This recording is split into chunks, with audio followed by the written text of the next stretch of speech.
The Brothers Grimm Fairy Tales. The Blue Light. There was once upon a time a soldier who for many years had served the king faithfully, but when the war came to an end could serve no longer because of the many wounds which he had received. The king said to him, "You may return to your home, I need you no longer, and you will not receive any more money, for he only receives wages who renders me service for them." Then the soldier did not know how to earn a living, went away greatly troubled, and walked the whole day, until in the evening he entered a forest. When darkness came on, he saw a light, which he went up to, and came to a house wherein lived a witch. "Do give me one night's lodging, and a little to eat and drink," said he to her, "or I shall starve." "Oh ho," she answered, "who gives anything to a runaway soldier? Yet will I be compassionate, and take you in, if you will do what I wish." "What do you wish?" said the soldier. "That you should dig all round my garden for me, tomorrow." The soldier consented, and next day laboured with all his strength, but could not finish it by the evening. "I see well enough," said the witch, "that you can do no more today, but I will keep you yet another night, in payment for which you must tomorrow chop me a load of wood, and chop it small." The soldier spent the whole day in doing it, and in the evening the witch proposed that he should stay one night more. "Tomorrow, you shall only do me a very trifling piece of work.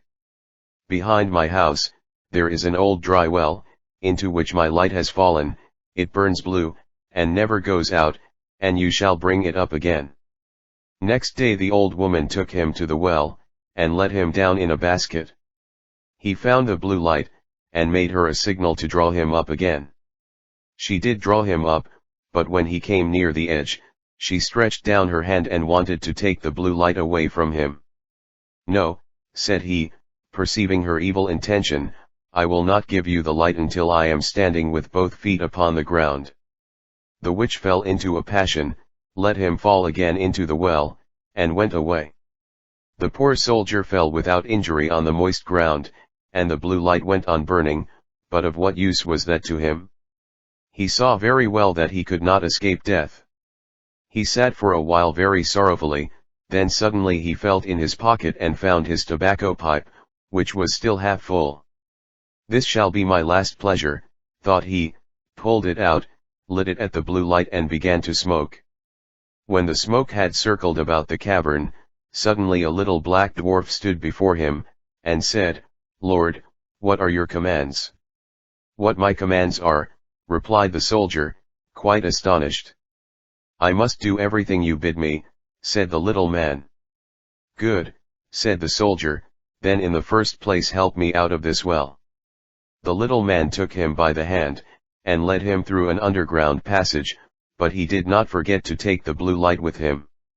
On the way the dwarf showed him the treasures which the witch had collected and hidden there, and the soldier took as much gold as he could carry. When he was above, he said to the little man, "Now go and bind the old witch, and carry her before the judge."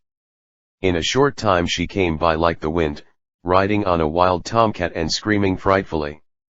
Nor was it long before the little man reappeared. "It is all done," said he, "and the witch is already hanging on the gallows." "What further commands has my lord?" inquired the dwarf. "At this moment, none," answered the soldier. "You can return home, only be at hand immediately, if I summon you. Nothing more is needed than that you should light your pipe at the blue light, and I will appear before you at once." Thereupon he vanished from his sight. The soldier returned to the town from which he came. He went to the best inn, ordered himself handsome clothes, and then bade the landlord furnish him a room as handsome as possible.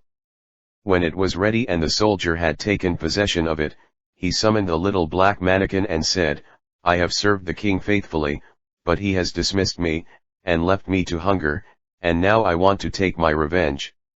What am I to do?" asked the little man. "Late at night, when the king's daughter is in bed, bring her here in her sleep, she shall do servant's work for me." The mannikin said, "That is an easy thing for me to do, but a very dangerous thing for you, for if it is discovered, you will fare ill." When 12 o'clock had struck, the door sprang open, and the mannequin carried in the princess. "Aha, are you there?" cried the soldier, "get to your work at once. Fetch the broom and sweep the chamber."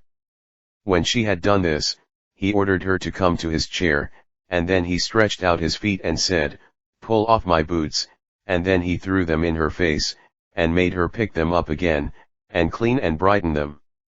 She, however, did everything he bade her, without opposition, silently and with half-shut eyes. When the first cock crowed, the mannequin carried her back to the royal palace, and laid her in her bed. Next morning when the princess arose, she went to her father, and told him that she had had a very strange dream. "I was carried through the streets with the rapidity of lightning," said she, "and taken into a soldier's room, and I had to wait upon him like a servant, sweep his room, clean his boots, and do all kinds of menial work. It was only a dream, and yet I am just as tired as if I really had done everything." "The dream may have been true," said the king. "I will give you a piece of advice. Fill your pocket full of peas, and make a small hole in the pocket, and then if you are carried away again, they will fall out and leave a track in the streets." But unseen by the king, the mannequin was standing beside him when he said that, and heard all. At night when the sleeping princess was again carried through the streets, some peas certainly did fall out of her pocket, but they made no track, for the crafty mannequin had just before scattered peas in every street there was. And again the princess was compelled to do servant's work until cock crow.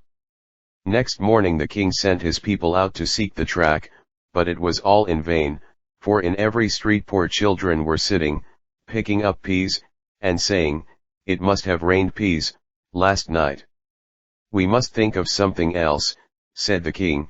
"Keep your shoes on when you go to bed, and before you come back from the place where you are taken, hide one of them there. I will soon contrive to find it." The black mannequin heard this plot, and at night when the soldier again ordered him to bring the princess, revealed it to him, and told him that he knew of no expedient to counteract this stratagem, and that if the shoe were found in the soldier's house it would go badly with him. "Do what I bid you," replied the soldier, and again this third night the princess was obliged to work like a servant, but before she went away, she hid her shoe under the bed. Next morning the king had the entire town searched for his daughter's shoe. It was found at the soldier's, and the soldier himself, who at the entreaty of the dwarf had gone outside the gate, was soon brought back, and thrown into prison. In his flight he had forgotten the most valuable things he had, the blue light and the gold, and had only 1 ducat in his pocket.